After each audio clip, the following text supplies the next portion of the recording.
Hey everyone, it's T-Bay from SNB here. Coming at you on the 10th of May, and today was a bit of a shit show. Not gonna lie, we, I personally didn't have a good day today. It wasn't like a terrible day, but um, not what I was looking for. The price action was there today to have a good day, so I can't really blame the market.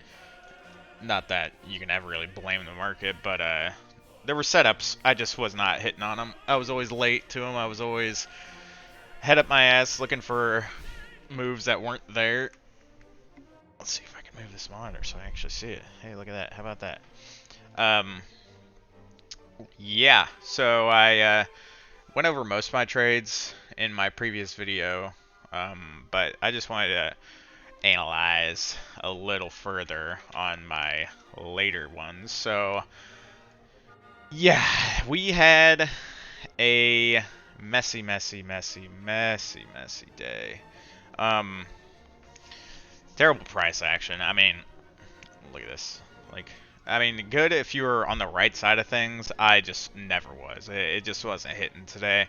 The last trade I took today was a big fat QQQ, like a 1 day output, super volatile, super stupid thing to do. Um, this looked like a fantastic setup, so I'll show you all what I'm talking about. So we got this huge gap up here. Shut up, Beethoven. You're a little loud today. We got this big old gap up. It rejected the gap. We come down, and then we come down, and we're bouncing around in this little channel. We're making a nice little bear flag. So I see we break the bear flag, and we get a huge big red candle down. Big volume on that candle too. And I'm thinking, uh-oh, bear flag break. That's typically a good setup, but not today. We got our red candle and immediately green, and then it came back down and then back up, and then so it was just a choppy mess. And then Biden started talking, but at that point I could tell I was not going to make a good trade no matter what I did. That last one was already forced. I should have just given up on the day. The first trade, or the off the trade I did before this one, that one was terrible also. So I should have just given it up, taking the L for the day, taking my small L. Instead, I'd stat out just like revenge trading, trying to get my money back, being like, "Oh, this is an A plus setup." And I mean, it was. We broke it up with bear flag and rejected the 21 EMA, but it just I mean nothing.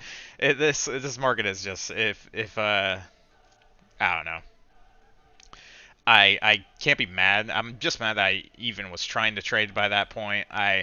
I should have just gotten off. I mean, this is at like 9 o'clock. I should have just been like, all right, I've already taken my fucking L's for the day. I'm done. I don't care what else happens. I know I'm not in the right mindset, and I saw this setup and I was just like, this is just too money. And of course, like after I saw this insane selling, I didn't think, oh, we'll get a momentum swing in the middle of the day for basically no reason, but we did. We had Biden speak, and that pumped the market for whatever reason. And yeah, so that was the other next big move. We got big old green, and then it chopped around. And what was this? This kind of looks shite. And this kind of looks a bit like a cup and a handle. You got your cup and you got your little handle right here. So I'm seeing this right here. It's coming down. It's looking like a handle. We break out and the setup fails. So that was two of the setups I saw today, and neither of them worked out. This market, I mean, in a normal market, you can kind of rely on setups like that, but this market just doesn't give a shit. There's way too much downward pressure for any kind of bullish reversal on the day. If everyone decides to sell, there's no stopping. No stupid little chart setup's gonna stop that. So yeah, I didn't touch that. I felt like buying a put up here because I was so like angered. I was just like, "Oh man, how the fuck am I buying everything that is flipping the wrong way?" But at that point, I finally gave my head a shake, and I was just like, "Oh, I'm just done. I don't care if SPY goes straight to 500 right now. I'm done." And I'm getting better at doing that. I need to really the first time that thought comes into my head that I'm being sloppy today, and I'd rather have a bad day and look towards tomorrow instead of having a terrible day and thinking about it all day the next day, because that tends to happen when you have like a miserable day. I didn't have a miserable day. It was just not good. So I can still bounce back from it. Um, yeah, I can still bounce back. So I mean that's the best thing you can do. If you're already having a bad day and things feel terrible, like this the market today just felt terrible. I mean, like what is this? It's just pure bipolar price action. Oh, we're gonna sell off. Oh, we're gonna buy. We're gonna sell off. Oh, we're gonna chop. We're gonna buy, and we're gonna sell off. So it's just like a whipsaw, a seesaw, wherever the hell, yeah, whipsaw, just back and forth, back and forth. Uh, it's brutal, brutal. No side wins today. Another day where bulls and bears alike got roasted. Um, I don't know. I'm almost to the point where these big old rallies, intraday rallies, are a pretty consistent thing. So I'm almost to the point where I just like start loading up on calls and just wait for that big rally, because I mean we've had these big ass rallies right in the middle of the day. Uh, like right here we got this big rally right around at like 9 o'clock. Honestly, you get these little rallies. I mean, if you buy calls around this bottom and you get that rally, you're gonna make a little bit of money. But sheesh, today it's exhausting. It's exhausting. You wake up and you see the futures. You see Nasdaq up like 2.5%, and you're like, whoa, dude, there must be some upside momentum here. But we're doing another thing I noticed. We're doing exactly what we did last time when we had this gap to the upside. It just refuses to go up and fill it. So if it formed this gap 3 days or no, yeah, yesterday. We formed that gap yesterday, and it refused to fill it there, refused to fill it there, refused to fill it there. And it did that, but on a much larger scale. But it did that back here when we had this big fat gap to the upside. It just like made the gap, filled some of it, refused to fill it, refused to fill it, refuse, and then resist all the way down. Um, yeah, son of a gun.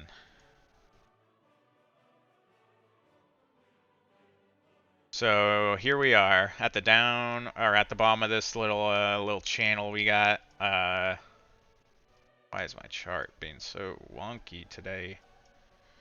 So now we're about as oversold as we've ever been. This is the fourth red day in a row for the Nasdaq. Technically, it is a green day, I guess, but on the actual candlestick, it's red because where it opened, it immediately went straight down. So that is still a red day. So I'm to the point where I mean, recessions don't care about fundamentals. Things will just go straight down.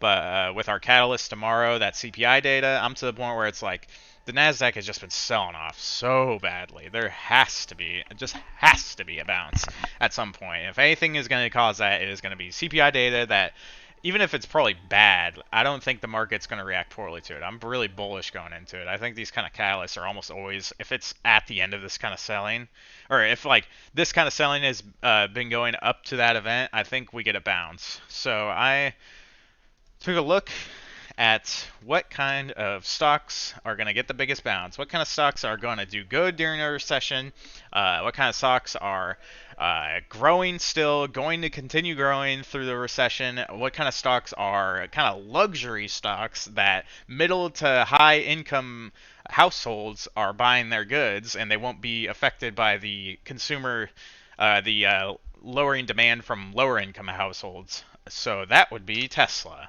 Tesla's customers are all rich. Everyone knows that.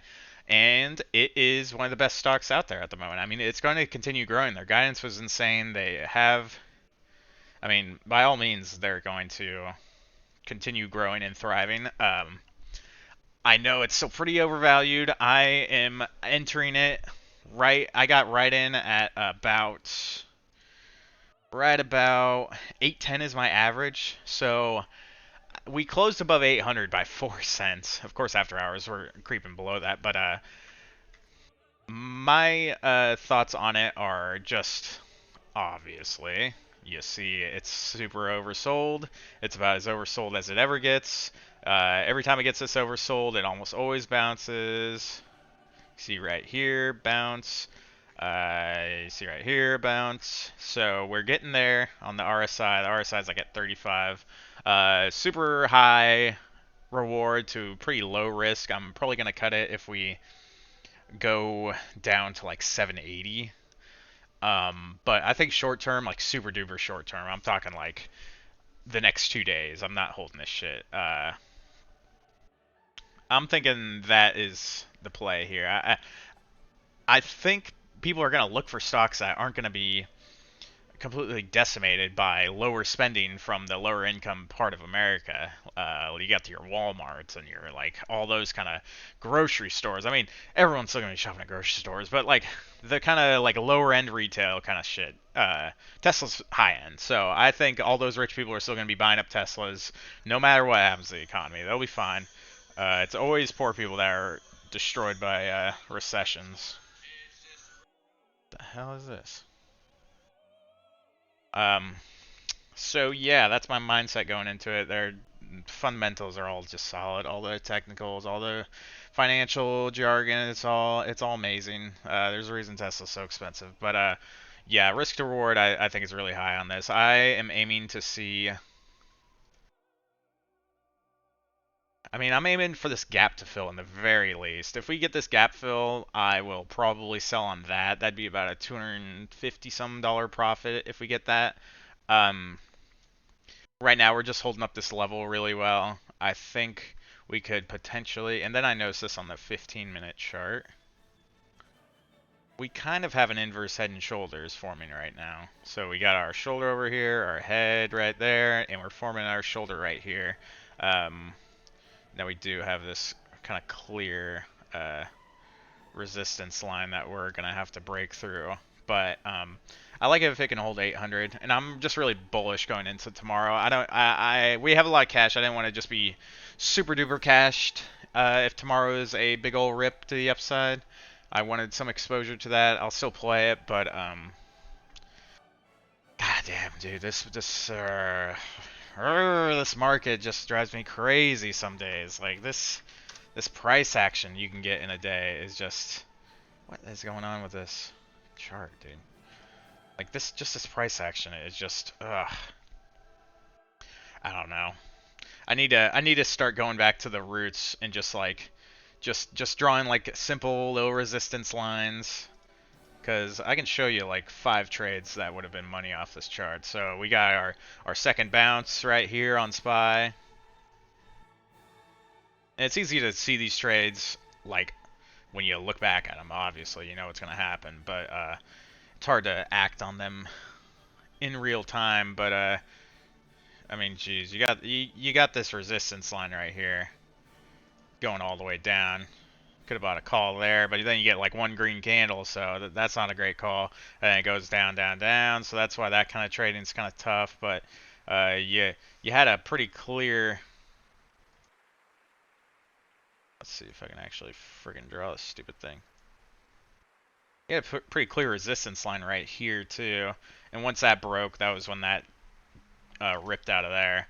So just gotta look for the I mean, if we're down bad red, you're looking for the green, right? If you're big up green, you're looking for the next red. So I kind of need to try to focus on that a little bit more. It's really, I mean, it's really the simplest way to do this, but it can just lead to getting faked out so much. I did it. This was like the base way I used to trade, was looking for these just simple support and resistance, like uptrend line breaks. But I mean, right here, when it goes like straight up green like that, and you see a break, I mean, it's better on the 1 minute chart.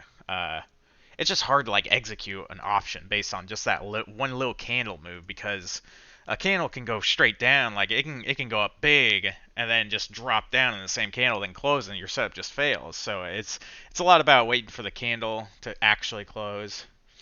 But like right here, if you drew this like resistance line, I mean, I don't know, it's kind of weak sauce, and it's just, you'll do that, and then like you'll see a break right here. You could have a resistance line there, and you get one little red candle, and it comes back up. But then it taps off that line and keeps going. But then it's not until like clear over here where your put would actually be profitable. And I know I don't have the patience to sit through that. Yeah, I don't know. So it's so easy to think that we are due for a bounce, and I keep doing that every day. I'm waiting for the bounce, and then you get the gap up, and then it's just nothing. Just the gap fills literally immediately. That's what happened today. Look at this. Look at this line right here. Boom. Just cannot cross that line. So that's the line to cross on the SPY.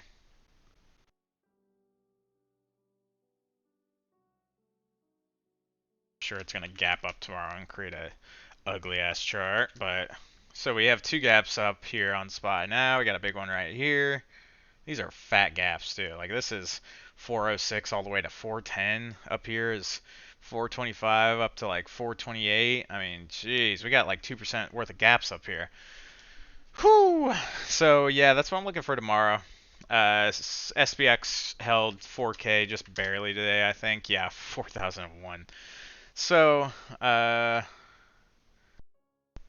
that's where we're at.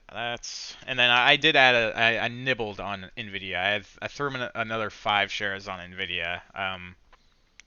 Just another one where it's just like, man, this thing cannot just be this oversold for so long. This is so depressing. But yeah, another shocker day for small caps. Coinbase another 12%. Upstart 60% nearly. SoFi ended up about 12% down. Square actually had a green day, but DraftKings had a green day actually.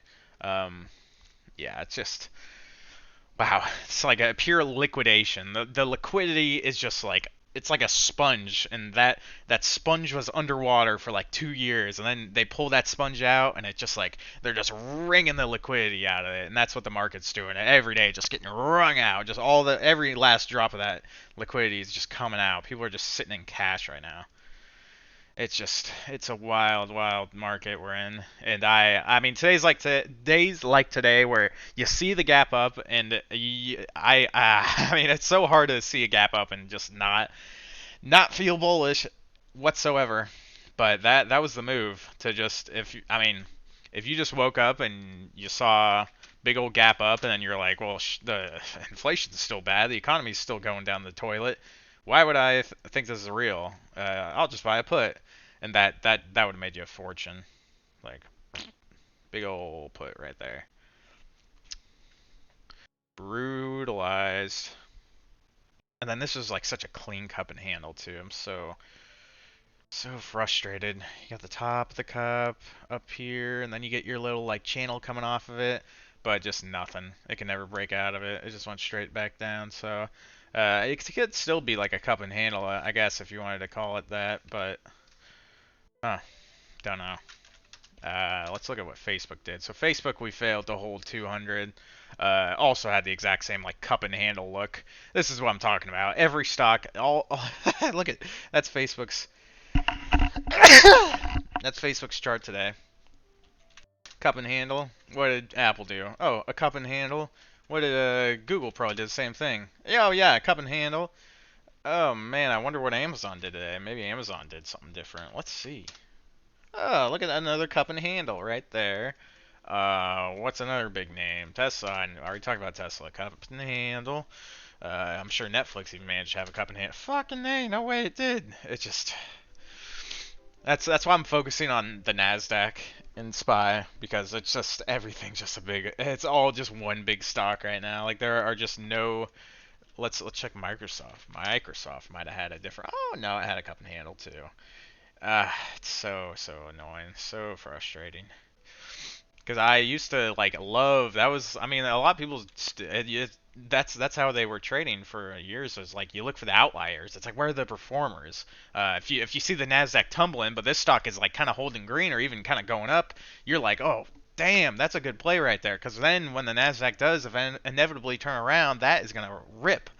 But that kind of trading is just dead right now. There's no, it's just like small caps. Like there are no outliers besides the like what were the number one day? Let's see. Oh, Vroom, that was a big one. Vroom gapped up like 100%. Oh hell yeah, you could have gotten out of room early in the day, and oh wait, actually no. Capped up to $1.93, and then I went just straight down.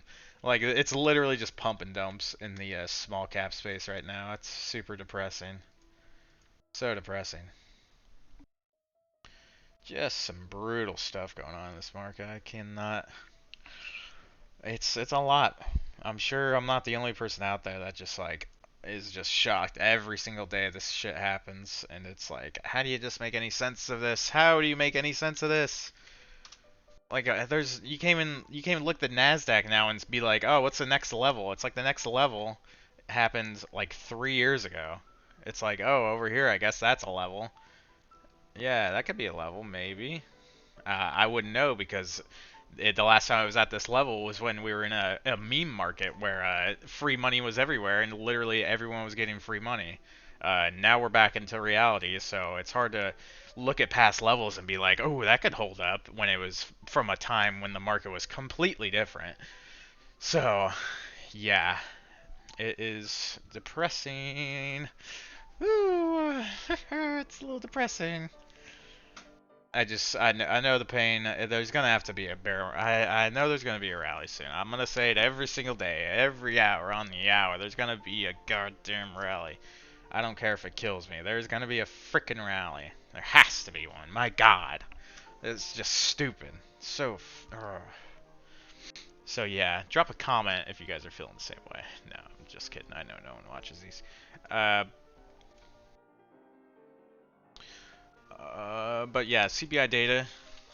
CPI data, May 22nd. So yeah, it comes out at 8:30. So 5:30 Western time. I will get up for that and have a look. See, have a look live. Watch it live and see what the hell happens. But really don't know what to expect. After that, there's not much else going on. It's just gonna be. It's gonna set the. It's gonna set the tone for the market for a while. I think. Because that is the headline, inflation. That's just all there is, all anyone's thinking about, inflation, inflation, inflation. And yeah, I mean it's not just like a meme. It's like you go grocery shopping. You ever buy a week's worth of groceries in one stop or one trip? You're dropping like $300. Like Jesus Christ, dude. Remember back when I was a kid, I'd go with my, hey mom, can I get a sody pop for $1? And now it's like you go to a store and it's like, eh, what the, you get a sody pop for like $3, a pack of them's $9. It's like, what the fuck? Mom would buy a whole week's worth of groceries for like $70. Now it's like you buy a pack of steaks for $70. It's bad. So I mean, just based on my own like going to the store, I know I'm really pumping in my fucking anecdotal knowledge here, but just like God, there's no way inflation's come down yet. There's no fucking way. It's just gotten worse. Yeah, I don't know, but I'm gonna hold some Tesla and see what happens. Let's see what the VIX is doing. So VIX is that's the other thing too. It's like VIX is coming down. It's so bizarre. It's like they're just waiting to actually rug pull it. So the VIX is like down at 33 right now. It came down today somehow. It's very bizarre. Uh, SPY. We're gonna watch these levels here on SPY. So we do have some levels now after today's price action, because we did actually get some consolidation, sort of. Uh, Big level on SPY would be 40250 right here. I like that level right there to the upside if we can break and hold that. Otherwise, to the downside, clearly we have the new low that we formed today of 394.82. It looks like we have a pretty good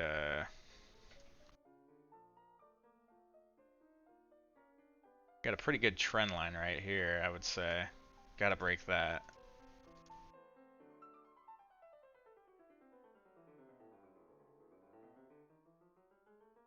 And yeah, that's about what I'm looking at. And then obviously gap fill to the upside. Gotta break that. But yeah, otherwise, oh, I was talking about Facebook. So yeah, Facebook, we could not fill this gap to the upside, man. It's crazy. These gaps just they don't let them get filled, man. They don't. Nothing can get filled in this. So we failed to hold 200, and that's what I said if we couldn't hold 200 to go short on it, and that would have been a pretty good play. I bounced off 200 twice today, but after that gap up, I always like plan for more downside the day before, and then I see the gap up, and I'm just like, we're bullish. One of my greatest flaws, definitely, of trading. Just too emotional. So time to become full robot. Even though I think we're gonna go up tomorrow, I will trade as if we're gonna go any direction: west, east, south, north. Um, yeah, that's what it's looking like today, folks. Not much to talk about. Not still another day of how much more can everything sell off. So that's all I got for today. Tune in tomorrow for the next episode of How Much Can Stock Sell Off. That's all I got for you folks. See ya.